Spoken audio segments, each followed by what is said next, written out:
Hey, everybody, it's Jane Hamill, and today we're going to do something different on the show.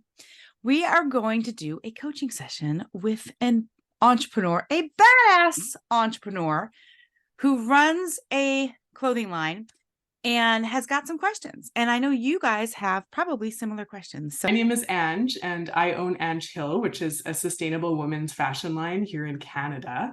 And it is an everyday women's fashion brand. And we make everything locally here in Alberta, Canada. And we have a focus on sustainability and ethics. And yeah, my ultimate goal is to create a capsule wardrobe for women. So every piece in the collection is interchangeable. Everything I make is soft, so I'm very, very picky about fabrics. I try and make sure everything has a really flattering fit. And yeah, it's my absolute passion in life, and I love it. I love it. and who is your ideal customer? Who do you Um, most want to serve? yes, so she is in her late 30s, early 40s, and she is a mom to two kids. And most of my customers work in healthcare. A lot of them are nurses, Interesting. surprisingly. Yeah, Yeah. and other professionals as well. And she has an interest in outdoors, spending time with family, and supporting local brands is huge, and Yeah. sustainable fashion as well as slow fashion. And yeah, I mean, I could go into details about like demographics and interests and that kind of thing, I but think the most important thing is that you have chosen what sounds like an actual person. You know her actual age. She actually has these two kids. She actually works in healthcare. It's great. yeah. Okay. So let's go with your questions. So your first question, do you want to read it to me or you want me to just read what you wrote? Why don't you read it since I I will have a read bit it. of okay. Okay. So she says, and says, I want to niche down and keep lean inventory so I can be hyper focused this holiday season. How do I cut the low hanging fruit and get rid of low performing products that I have emotional attachment to? Oh, Yes. girl, I feel this one because especially when you're the person who designs the clothes, these things are like a little, piece of us in a way, which sounds creepy, but it feels that way. They're like So little my babies kind of. I know, you know what? And it's like, I know it's not a baby, it's not a human person, but it does feel very much connected to me. Yes. So, okay, is there anything you want to add to that question or explain about Um, that question? well, yeah, I guess I could just tell you a little bit about which products I Yes. carry. Talk. Yeah, I kind of like when I started my brand, I wasn't sure exactly what I wanted to do. So I started off making like kimonos, and then I made fur coats and then gowns. And so it's just sort of like I've tried all of these different areas. And then finally I came to realize that women don't, women buy what they want to wear. And so I just started focusing on things that like women can like will always reach for, like basics, but with like a cute little detail. Mhm. Um, and so then I started making everyday basics. So I have like tops, dresses, pants, shorts, but all very casual, but that can also be versatile and be worn to work. And then also if you worked at home or, just had to run errands, you could reach for the same pieces.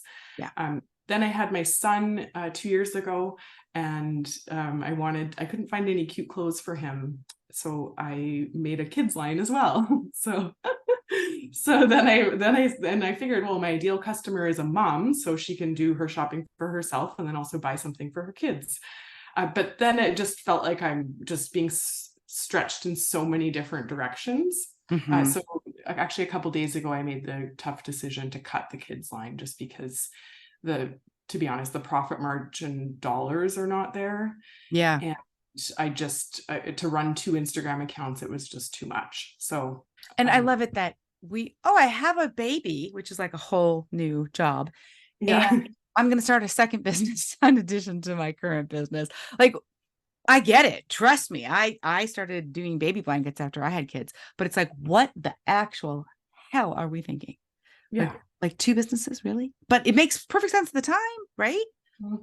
Okay, so I saw your Instagram post that said I've made this decision to call that business complete, which I think is huge, by the way.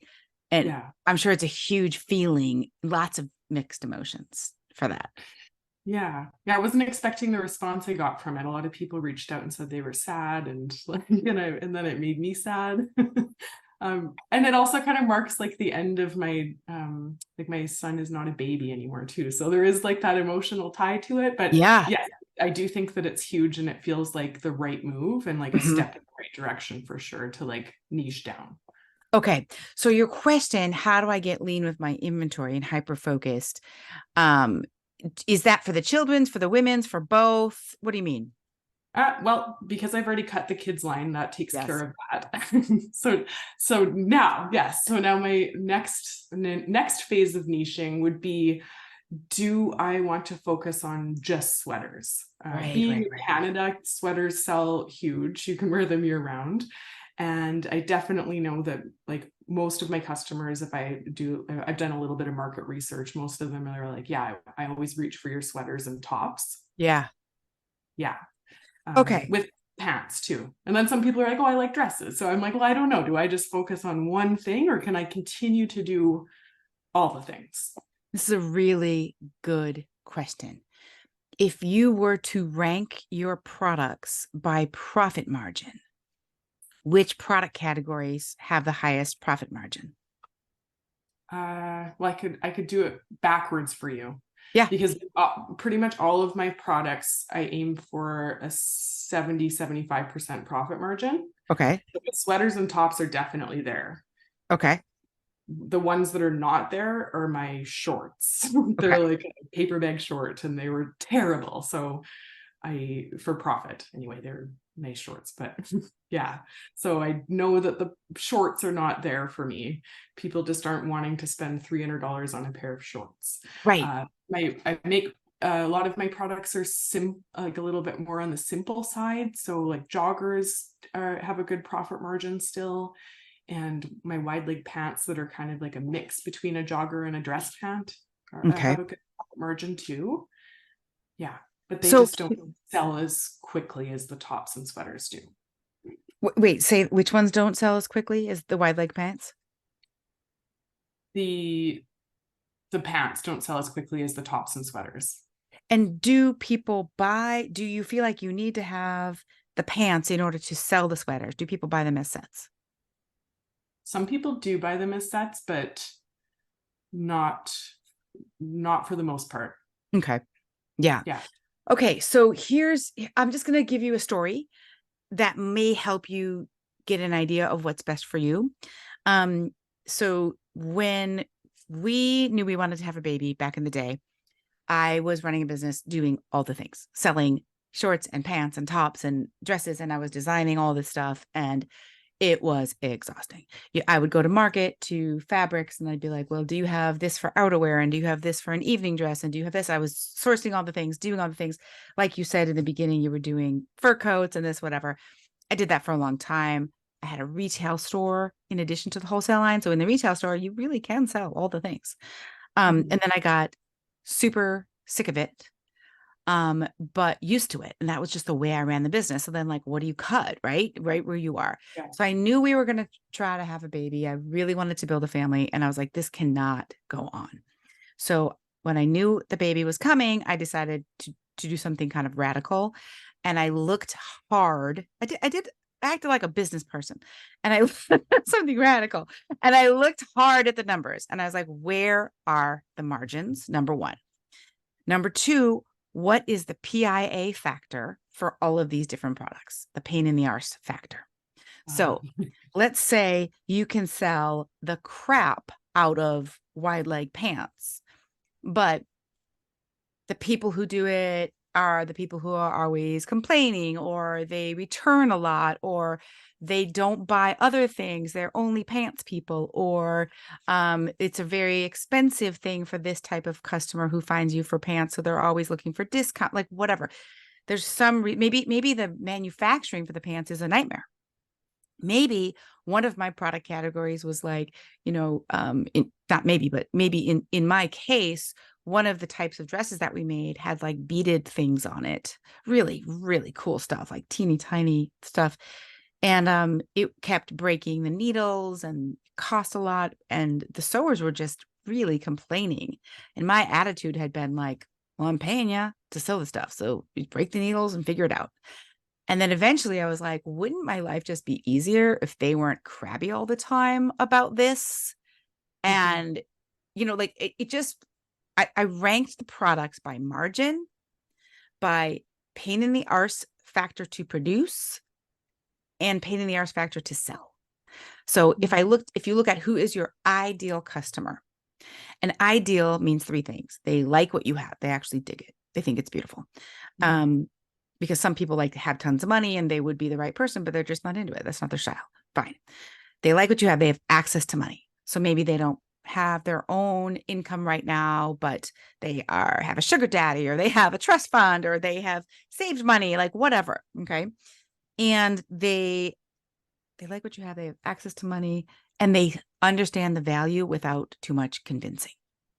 So in this case, for you, if you're like, well, people understand a sustainable made in Canada jogger, they see the value in that, but they really, I would wear just like whatever sweater. They don't really care. Like just really rank by those three things: pain in the arse factor, margins, and pain in the ass to sell.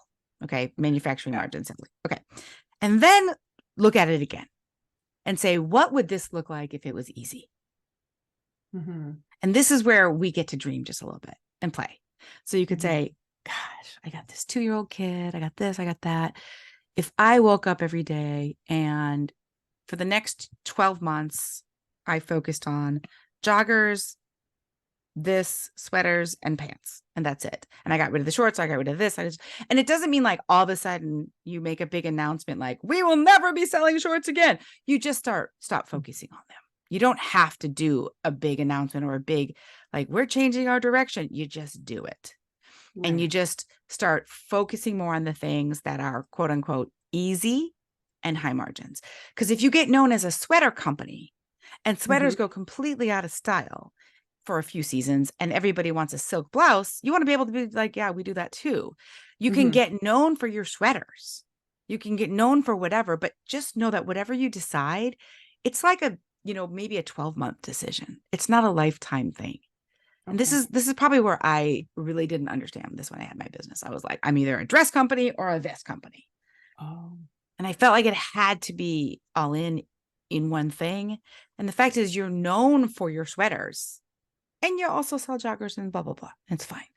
And then when sweaters are not as popular, you also, you have your signature silk blouse, whatever, So anyway, I knew the baby was coming. I was freaking out because I knew I couldn't keep up this level of travel and all the things. So I looked hard at the margins and what was the easiest thing for me to sell. And people came back and bought and was low hassle. And it was dresses. And so they were like going out dresses, going to a wedding, going to a baby shower, something like that.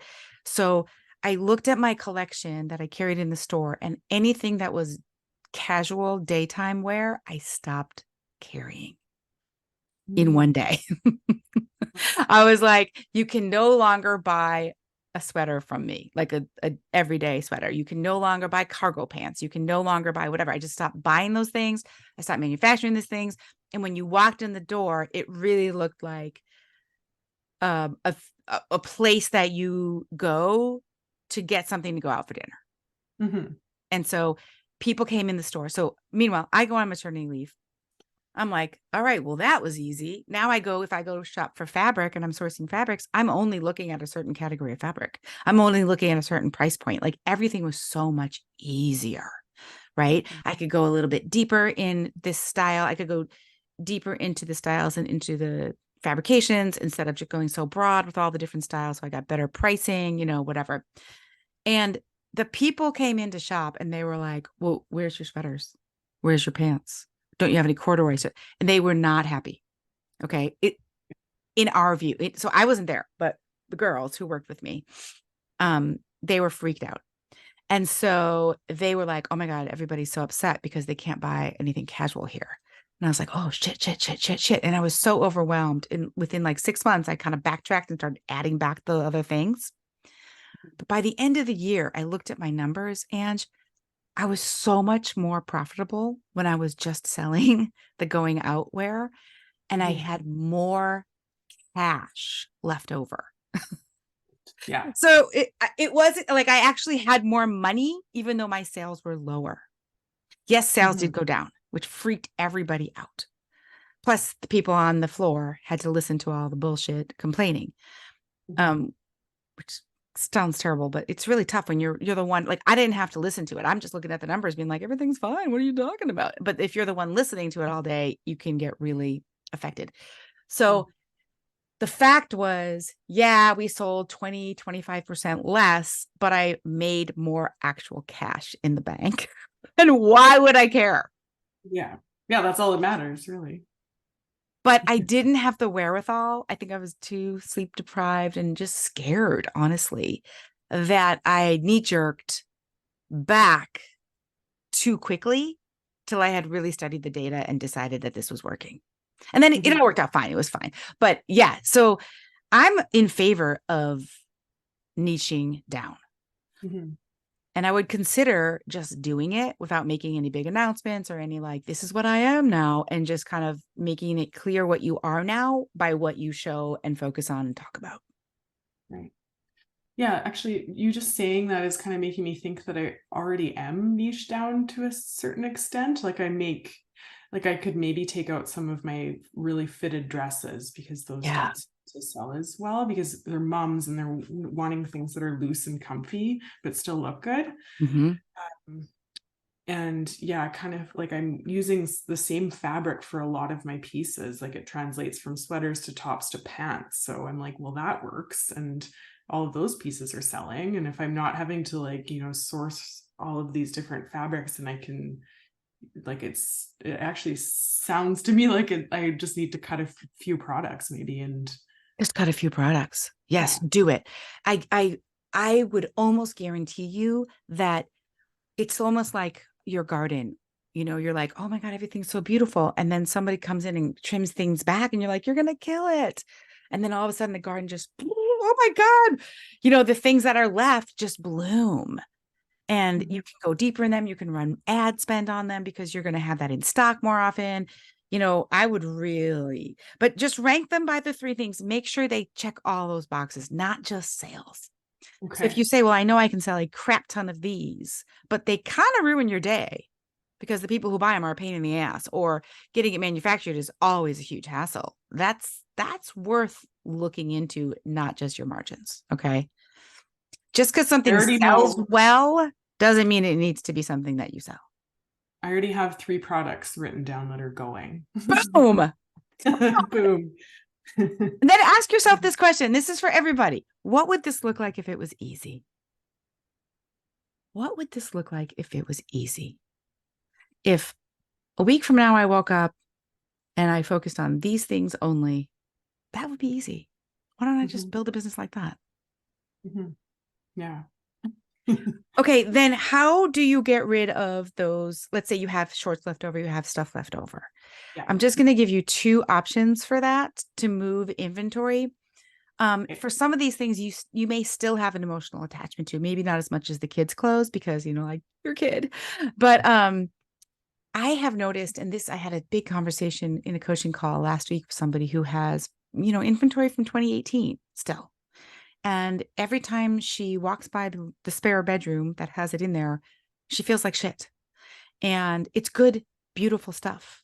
2019 maybe, and it happened just before the pandemic, and she's like, I gotta sell this. I'm like, no, you don't. So sometimes the emotional cost of keeping inventory that we know is beautiful, that we know we worked hard on, that we know is valuable, is worse than saying goodbye to it and either marketing it down or whatever you do. But I promise you, like, if you can get to the place, this is for everybody, if you like, okay, sunk cost, say goodbye. Like, do a Marie Kondo on this shit. Give it a big hug. Thank it for its service. Know that this is a time in your life that this was a beautiful thing. And right now, that time is complete. And then two options for you. Number one, Black Friday, Cyber Monday is coming up. I'll Mhm. tell you this. One of your questions was, what about Black Friday? Last time I did a BOGO 50% off. It didn't go as great. I was thinking of a site wide, blah, blah, blah. Look, 20% off site wide, 25% off site wide for Black Friday. Yawn, yawn, yawn, yawn. Everybody's doing it. Who cares? Yeah. Try something different. Why don't you give them a banging deal, half off all this shit that you are ready to say goodbye to? Or even better is a mystery bundle. These mystery boxes, mystery bundles can be amazing to clear things out because oftentimes the margins. Yeah. Have you done it? Have you done mystery bundles? Yeah, I just did my first one in July and it was amazing. Tell me about it. What was amazing about it? What can you teach us? Sold out in 48 hours. And then I was like, well, do I just put more stuff? Like, should I make some more? But then I'm like, no, you rein it in. Next time, do like plan a little better and have more inventory. So was the mystery bundle full price stuff or was it stuff you were trying to clear out? It was stuff that I was trying to clear out. Okay, fantastic. So you know what to do. So if you do a mystery bundle for Black Friday, Cyber Monday, or whatever, this holiday season, that will kick boudoir and probably won't cut into your regular sales too much because it's different. It's a really different thing. Like I either want like a mystery of stuff over here or like this specific thing that I want in my size. It's kind of two different days of shopping and the person's mentality to shop is different. Okay. So either say, look, everything is half off, go get it, or do a mystery bundle with the stuff that you want to unload. And then as soon as that's done, so schedule like the blowout sale or the blowout mystery thing. And as soon as that's over, let's say you do that Friday, Saturday, Sunday. On Monday morning, I want you to plan the donation truck to come to your house and take the rest of it away. And I know you're not going to want to do that. And everybody's like, oh, but it's such good stuff. It is not serving you anymore. And it could help someone who has nothing to wear today. You could help another human with this shit. So get it out of your house. Okay. Yeah. Every time you see it in your warehouse, your garage, your studio, your basement, your spare bedroom, it is cutting a little chunk of your soul out. So make a CEO decision and give yourself some freaking peace between the ears and get rid of it. Okay. Good advice. The second option. You gotta feng shui that shit. What's that? Then you gotta feng shui it. You gotta do it. It is not worth it. It's not worth it. I know the emotional toll of this. I had a fabric room here in my office for 7 years. Fabrics that I couldn't bear, air quotes for those of you not watching the video, to get rid of. But every time I saw them, I felt guilty. I'm not doing anything with those. But those are so beautiful, but I spent so much money on them, but you're not doing anything with them. And I finally just like, I did a sale out in front of my house. I did a garage sale. I met all the sewers in the neighborhood and then I donated the rest. And I felt great about it. Okay. So, okay. Option 2 is then to do either or. I don't think you need both necessarily. A clearance sale. And a clearance sale is different than an offer or a promotion or like a 3-day sale. A clearance sale works like this. And this is how Kathy Wagner from Retail Mavens teaches it. And it's brilliant. And so what she taught me was you take 6 weeks. So this could be after the holidays. You take 6 weeks and you have the items that you know you want to clear out. And these are clearance items, not something you're going to put on sale and then put back full price when the promotion is over. This is a clearance. So week 1, you take a group of items group A, and you say, all right, guys, get this percentage off this group. So let's say you say like, these 3 styles of shirts are now 30% off. Go get them here. Group A items, 30% off. I'm just making that up. It could be 20, it could be 40. I have no idea. Week 2. Hey, everybody, new items added to the clearance sale. This group B of items is now X off. Go grab it. And by the way, group A from last week is a deeper discount. It's now 40% off. So whatever's left, you get a better deal on. Week 3, you see where this is going. Hey, everybody, these new items have been added to the clearance department. Group C, you can get them for blankety blank. Groups A and B have deeper discounts. Go get those if it's still left. Did you miss your size? You got to act fast, blah, blah, blah. Week 4, you keep going. So you do, a 1, 2, 3, 4, 5, 6, where things go down the line. Something new is added every week. So people have a reason to come back to look at the clearance department. and something is deeper every week. So it's a game of chicken. If they want to get it now, if they think it might go less, you don't say this is a 6-week sale and then it's over. You don't tell people that. Okay. Are you guys listening? You don't announce, I'm having a 6 weeks clearance sale. So wait till the week 6 till everything's cheap as hell. You don't say that. Okay. It's like if you're closing your business, you don't say the date that you're closing. Okay. You just don't. So each week, something new gets added to the sale department at the lower discount. And then each week it gets deeper. So they keep coming back. And then after the 6 weeks, you do a last call for blankety blank, extra 5 weeks, whatever. And then you cut the cord, sunk cost, donate it. And if you can't bear to donate it, you get someone to do it for you. Okay. You take black hefty bags, black, not clear, and you put the products in there. And you don't leave them by the door till Monday or put them in the car till later. You immediately take them to the place and you bless them and you say, you are going to love your new home. Thank you. Goodbye. Yes, I really need to do that, especially with fabric too. I have boxes of it downstairs, big rolls, and yeah, I have to do that. And it'll feel so good. I know it. It feels so good. So there's probably a school that could take that donation. There's all kinds of things. So yeah, it's not, well, it is hard, but once you decide you're going to do it, you make that decision and then you plan the time and then you get somebody who's going to show up and help you do it that date. It's like, I know if I want to clean out a room, I always need a babysitter for everything. If I want to work out, I have to have a babysitter, a personal trainer. I have to have a walking buddy. I don't do things self-motivated. I just don't. So if I need to clear something out, I either trade with a friend, hey, we'll do your basement for 2 hours this day, you'll do mine this day, or I hire an organizer to come in. And that's it, because I know I will not do it on my own. That's just facts. Okay. Questions on that? No, not really. I feel like that's pretty clear. I have some ideas, so yeah. So what would be your next action step? Well, I was planning on doing, before our conversation, I was planning on doing a Black Friday 30% off site-wide. Yep. But maybe that's not enough. So I have to go and revisit that and think of something better. Maybe it's 40% off. I had a 40% off birthday sale in the summer that did really well, so I could try that. But is it site-wide or would it be on certain things? Site-wide. I would really consider that. It usually does not work as well as get this banging deal on this specific things of products for this specific day or 2 days. I would test that, because site-wide sales, even though it's ubiquitous, they don't usually perform as well as these t-shirts are this on this day, and then tomorrow this deal on this thing, like very specific. So I would just test it, because every company is different. But I think our go-to is a site-wide sale, and then people have too many decisions to make.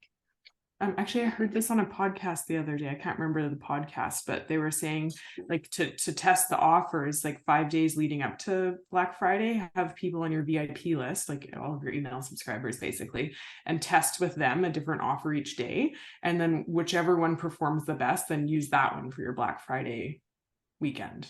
That's a hardcore strategy. Like, if you can do that, let me know. I love it. Well, yeah, like it sounds a little complicated, but it sounds like something Macy's could do, or like something. Yeah. But look, I'm not opposed. Like, I love any testing.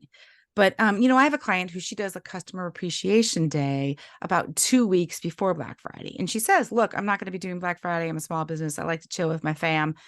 I like to go buy a new headphones that day too. So here's this now," and it works great for her. So whatever you want to do, but I would try to test something other than 30% off site-wide. It's boring. Everybody else does it. Try mystery boxes. Okay. Next question. Yeah. I'm sorry. One more question about that. So since I've done the mystery boxes in July, which is typically a slow month for me, I was planning on doing them again in January, because that's another slow month for me, just to like ramp up sales for both those months. So is it too much to do it again? And like, am I just going to get known for these mystery? It's totally up to you. Yeah. It's you don't want to like produce products for a mystery box unless you know the margins are there. Mm-hmm. So if you are in a particular situation where you want to unload stuff, when is it going to do better? Mm-hmm. Because what I found in 14 years of retail was I need sales in January because sales are slow in January. But do I really, if I maximize sales in November? Do people want, like, it's offer season in November and December. In January, you are just trying to get somebody to do something with whatever they might have left over. And they like the discount has to, I don't know. I would truly test it. Yeah. I would really just encourage you to try it for the holiday season because that's when people want to spend money. Mm-hmm. And if you really think it's going to take away from your other business, consider that. But I'll tell you, 30% off site wide and mystery boxes are apples and oranges. It's two different things, like really different. Okay. And why would you want to give 30% off your good stuff during the Yeah, holiday season anyway? that's true. Like Black Friday to me is a clear out sale. It's a banger of a sale, or Okay. it's a loss leader or a margin buster or something. It's something to get their attention because everybody else is giving deals.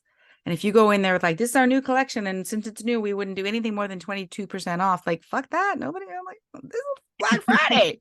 We're dealing Yeah. here, or I'm not shopping. And that's Yeah. not me personally. That's the world. That's America. Yeah. That's America. Yeah. Canada too. Whatever. Yeah. Yeah, that's true. Okay, totally. So definitely food for thought there. Yeah, I dare you to test something different. If last year's didn't work as well, then consider this something totally different. And then if it's like, okay, well, that sucked, you can still do it. I don't think it's too often to do it November and January. Okay. Again, it's all a test. This is not, now I'm a mystery box company. It's not. Mm-hmm. Yeah. You're not Lord and Taylor where everything's always, whatever discount. And guess what? They're out of business. Okay. Your next question. How to come up with a killer pop-up offer for Q4. My current offer is $10 to spend, which converts at 3.5% sign-up rate, which is a really good conversion, by the way. What can I offer to ramp up lead gen? A shopping spree, perhaps? Question for you. What is your average price point or average order value of an order? It's 165. Okay. So $10 to spend is $10 to spend. Ooh, that's pretty. How many people use it? Do you know? Does it get people to buy or? Yeah, I just checked. It converts at 10%. Okay, got it. Okay. Yeah, So so to be clear, the 3.5% is not my conversion rate. It's just the conversion of people seeing it and then signing up. sign up rate, yes. Yeah. Perfect. Thank you. Okay, so there's a couple things you could do. If you want to stick with some kind of discount or something to get the people who are, because giving a discount is a typical e-commerce thing, right? However, the problem, quote unquote, problem with that is if you think of, let's say there's 1,000 people who could come to your site today or this weekend and buy. And let's say of that, maybe half the people just don't get it. They don't see the value. It's not cute for them, whatever. Boom, they're out. Then there's another 50% of the people who could buy. They dig it. They see the value. They get it. But they just got back from vacation. They just, got a mortgage. They just had a baby. They're not ready to spend. And you figure the average conversion rate on a site is 1-2%. So maybe 2% of the people who come are actively looking to buy today. And they're going to sign up for that $10 off. Now, the other people look and they go, oh, made in Canada joggers with this cute little detail. I love it. Oh, shoot, somebody needs a snack. I got to go. And they never think of you again. They just don't. So people come, they either buy, they get on your list, or they pop off.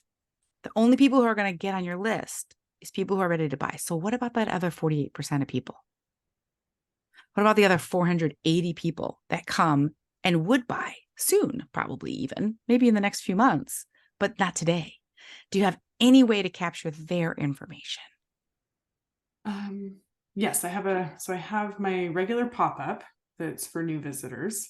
with the $10 to spend. Yeah. And then I have a second pop-up that is a gated sales page on my sales section. So if people are shopping Yeah. and then they sales, it pops up over the full screen. And then for people to get in and actually see the sales section, they have to sign up. So And that is the same, maybe not the same customer, but that is a customer who wants to shop. That's right. Yeah. So what about this? So you could try a couple things. Go ahead. Oh, I was just gonna say I also have a lead gen ad that goes to a capsule wardrobe guide. Ah. And so that is collecting emails in the background. And then I also was testing, I have a quiz on my homepage as well to find out what your style is. Yes. Capsule wardrobe style. And so I had a quiz running, sorry, not a quiz, a lead gen ad running to that as well, but it wasn't converting as well as the capsule wardrobe guide. So that one is off. Okay. So if people visit my homepage and scroll, they'll see the quiz. I had the quiz actually on my hero image, but then I was advised to take that off because if someone's coming, they should be going directed for a call to action where they could spend money. So the quiz got moved down my homepage, but it's still there. And then got it. But this is, I mean, listen to all the things you've tried. This is amazing. Yeah. So here's a couple things to think about. You could test something quick and dirty, like, hey, win $100 shopping spree. Sign up by October 25th, and you'll be entered to win. And then you could run that like basically every month or whatever.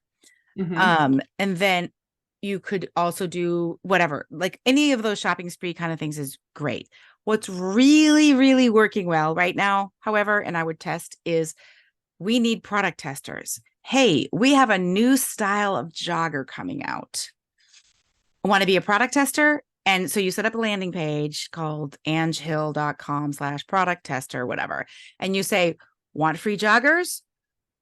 We are looking for people who are going to wear the joggers, sleep in them, dance in them, wash them, and give us their feedback. In addition to images that we can use, we're going to choose 2 to 3 people to get free stuff. Apply here. You send them to some type of application. There's all kinds of ways to do that. You can use Typeform. You can use a Google Doc, whatever. And you can build your list with that. And you can also at the same time get user-generated content, product reviews, whatever. But usually the main reason people are doing it is to get new leads. But sometimes it's to get UGC on new products, but mostly it's a list building strategy. And that has been working amazing. Love that. For all my clients. People who are pre-launch even are saying, hey, we're launching a line of blankety blank. We're going to need product testers. Apply here. People who have been in business for 10 years are like, hey, we have a new rose gold version of this instead of matte silver. We're going to need you to product test that, which I mean, not so much testing they really need, but and people just love it. They want to be part of something. They want to be like, oh, I helped out this designer. It's particularly, one of my clients put it this way. She goes, I think it actually works better, Jane, in a recession because people are willing to jump through a few more hoops to get a free thing. And they're, it just, this product tester thing has become the number one way for list building in the past few months. I haven't taught it yet to the whole world, but I'm going to teach it soon, like just a full on strategy. But basically that you've done enough opt-ins that I think you can just roll with it the way it is. We're apply to be a tester. Not everybody's going to win. Here's what we're looking for. Women who will do this, this, and this. And then you personally are, I think, getting this to cold leads, but whatever. And then you're maybe choosing people who, different sizes, different ages, different, have they bought from you or not before, somebody can take a decent picture, and some people that are totally random. And you give them each a product. They have to fill out a form with their feedback. They have to send you images, and that's it. Yeah, I feel like that's genius. It's genius. It actually is. It is. Yes. Then would you think that would be a good replacement or a good test for my pop-up too? Or leave the pop-up? Okay. So what you could test is, since you're a little more advanced and you can do things, some people are like, how do I do 2 pop-ups? But you got this. Like you could do, a 7-second pop-up. We need product testers. And then they've been shopping and their exit intent is get $10 off Okay. or $20 off. You could test $20 off, but it comes later. Because if your Mhm. AOV is $165, you're giving then what, like 15% off or something less. It's Less than 10. it's less than 10. Yeah. Yeah. Sounds better than 10%. 10% is no fun. Nobody No. wants 10%. Yeah. Although it does work still for people. I should say nobody wants 10%. Of course, you're not going to sneeze at 10% when that's the only option. But yeah, so I would try the product tester thing for sure. And Okay. then do you have questions on that or any way in how you'd execute that yourself? So yeah, I think I would do an A/B test with my $10 to spend versus the product tester. Okay. Or I could, no, because we're wanting to do cold audiences primarily to capture new leads. So it wouldn't be people that are already on my list that I want to see product testing, but that's up to you. Yeah. I think if I'm doing it, I know that people will sign up for that. If you say, hey, get free stuff, we need you to test this and be part of our team, it's very compelling to people. It's not just like a free giveaway. It's like, oh, I'm a product tester for Ange. I'm involved in this design company, like it's cool. Yeah. Fun. It's like either part of the community. Yes. Yeah. Okay. Yeah. I love it. I'm going to try this for sure. The buy-in that you get from people who apply to be a product tester is unbelievable because they're into it. And then when you announce, hey, you didn't win, but here's a coupon code on this area of the business or something for 2 days. One of my clients did that recently, in the summer. She did $1,000 in sales from that email. That like, oh, sorry you didn't win, but we love you anyway. And here you can get this, the things that we were testing, you can get 15% off. And she did $1,000 in sales from that. Yeah. That's awesome. Yeah. And she does some TikTok. And for whatever reason, when she did a video like, hey, do you want to test this new jewelry? My team and I are wearing them and sleeping in them, but we want you to do it. See, blah, blah, blah. She had 1,500 people sign up to be testers. 500 of them were already on her list and 1,000 were new leads. Wow. 1,000. Yeah. So of the 1,000, so whatever. So she did, over $1,000 in sales just as a thank you for applying to be a tester. And she didn't put any money behind that at all. That was all organic. And it's not like her social media following is huge. It's like, 3,000, 4,000 people on Instagram, maybe, and maybe the same on TikTok. It's great. It's nice, but it isn't like, she's got 500,000 people listening. They just wanted it. Yeah. That's interesting because it's basically a giveaway, but but it's so not. But then you get user generated content as well. You get so much more than a giveaway, but it's basically the same concept. Do you want something free? You got to jump through these hoops and be part of my team. And then we'll be buddies for a little bit and we'll be emailing a little bit back and forth and you can help me design. It's crazy. So yeah. Okay. Love it. Thank you. Okay. So give me your top 3 action steps. What are you going to do now? We covered a lot. You can listen to the recording. But what are the top 3 things you're going to work on next? What are your top 3 action steps?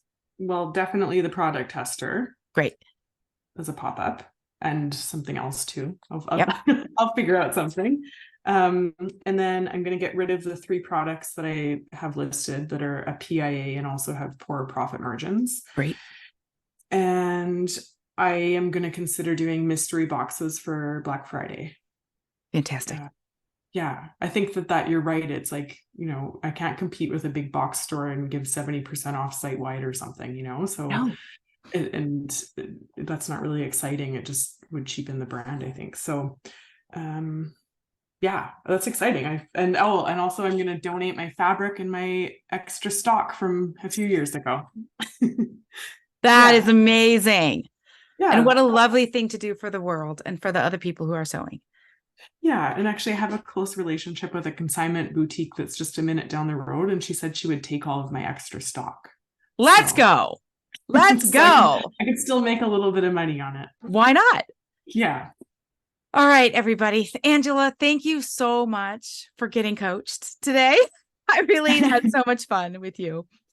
And you have a great business. And if people want to find you, where should we send them? I would say first and foremost, my website, which is anghill.com, ANGHILL.com. And I am mainly on Instagram for socials. So my handle is Anghill Fashion. And you guys, if you do join Angie's list or join her on the Instagram, let me tell you, her items are beautiful, but she talks about style, how to wear it, what makes you feel good, sustainability, slow fashion. I think you would really enjoy her stuff. And for those of you who want to learn the specifics of the product tester strategy, stay tuned. I am going to teach that workshop in the next few weeks.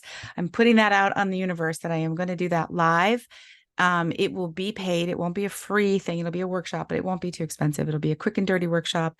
And we will get your list built with ideal prospects of people who want to be part of your business and want to wear your stuff. And maybe they want something free right now, but many of them do want to shop with you too. So talk soon, everybody. Thanks again, Ange.